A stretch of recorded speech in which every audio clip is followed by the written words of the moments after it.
Hi friends, welcome to கோதை தமிழ். நம்ம இன்றைக்கி கோதை தமிழில் சிக்கன் பிரியாணி தான், அதுவும் சீரக சம்பா ரைஸில் தான் பண்ண போகிறோம். குழையாமல் ரொம்ப டேஸ்ட்டாக பண்ணலாம். எப்படி பண்ணலாங்கிறத வாங்க வீடியோக்குள்ளே போய் பார்க்கலாம். அதுக்கு ஃபஸ்ட்டு குக்கரில் தேவையான அளவு கடலெண்ணெய் சேர்த்துக்கிட்டு 2 டேபிள் ஸ்பூன் அளவு நெய் சேர்த்துக்கிடுவோம். இப்போ எண்ணெய்லாம் சூடானதுக்கப்புறம் பிரியாணி இலை, பட்டை, கிராம்பு, ஏலக்காய், சோம்பு சேர்த்து தாளிச்சுக்கிடுவோம். ஒரு 4 பல்லாரியை கட் பண்ணி வச்சுருக்கேன், அதையும் உள்ளே சேர்த்து நல்லா வதக்கி எடுத்துக்கிடலாம். வெங்காயம் வதங்குற டைம்லேயே நம்ம சிக்கன் பிரியாணிக்கு தேவையான அளவு உப்பு சேர்த்துக்கிடுவோம். 2 கட் பண்ண பச்சை மிளகாய் உள்ளே சேர்த்து நல்லா வதக்கி எடுத்துடலாம். இப்போ வெங்காயம் நல்லா வதங்கி ஒரு கோல்டு கலரில் வந்திருக்கு. இப்போது ஒரு 4 டேபிள் ஸ்பூன் அளவு இஞ்சி பூண்டு பேஸ்ட்டு சேர்த்துக்கிடலாம். பச்சை வாசம் போனதுக்கப்புறம் ஒரு கைப்பிடி அளவு புதினா இலை சேர்த்துக்கிடுவோம்.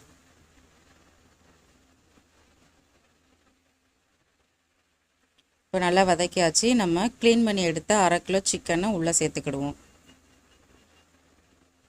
அந்த எண்ணெயிலே நல்லா சிக்கனை வதக்கி எடுத்துடலாம்.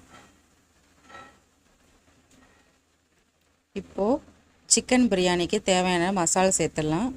1/4 டீஸ்பூன் அளவு மஞ்சள் தூள், 1 டீஸ்பூன் அளவு கறி மசால் தூள், 2 டேபிள் ஸ்பூன் அளவு சிக்கன் பிரியாணி தூள் சேர்த்து நல்லா வதக்கி விட்டுருவோம். ஒரு 3 தக்காளியை நீள்வாக்கில் கட் பண்ணி வச்சுருக்கேன், அதையும் உள்ளே சேர்த்துக்கிடலாம்.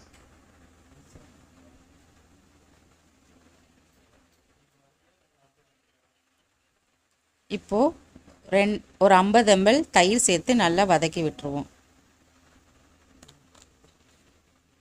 20 நிமிஷம் லோ ஃப்ளேமில் வச்சு சிக்கனை நல்லா வதக்கி வேக வச்சு எடுத்துக்கிடுவோம்.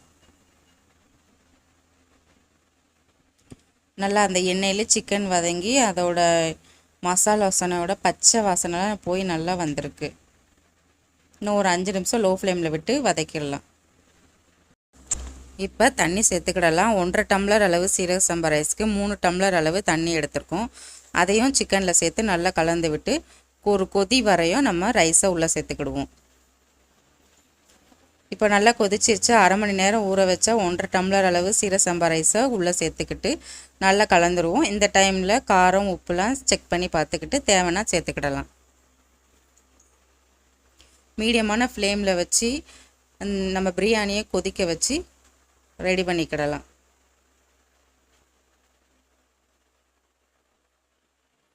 இப்போ மீடியமான ஃப்ளேமில் வச்சு ஒரு கொதி வந்துருச்சு. இதே மாதிரி இன்னும் ஒரு 10 நிமிஷம் கொதி விடவும். இப்போ நல்லா கொதித்து தண்ணியில் ஓரளவு வத்திருக்கு. இந்த டைமில் நம்ம தம்மு போட்டு எடுத்துக்கிடலாம். அதுக்கு ஒரு தவாவில் சூடு பண்ணிவிட்டு லோ ஃப்ளேமில் வச்சு குக்கர் எடுத்து வச்சு ஒரு மூடி போட்டு ஒரு வெயிட் வச்சுக்கிடலாம். இப்போ நல்லா கொதித்து தண்ணிலாம் ஓரளவு வத்திருக்கு, ரைஸும் ஓரளவு வெந்திருக்கு. இந்த டைமில் நம்ம தம் போட்டுடலாம். ஒரு டேபிள் ஸ்பூன் அளவு நெய் சேர்த்து நல்லா கலந்து விட்டுட்டு ஒரு தவா சூடு பண்ணி மேலே குக்கரை வச்சு ஒரு வெயிட் போட்டு மூடி வச்சு லோ ஃப்ளேமில் வச்சு ஒரு 20 நிமிஷம் நம்ம வேக வச்சு எடுத்துக்கிடலாம். அவ்வளோதான், 20 நிமிஷம் ஆயிடுச்சு. சுவையான டேஸ்டான சிக்கன் பிரியாணி ரெடி. சாப்பாடு குழையாமல் நல்லா அதே டைம் நம்ம சிக்கன்லாம் நல்லா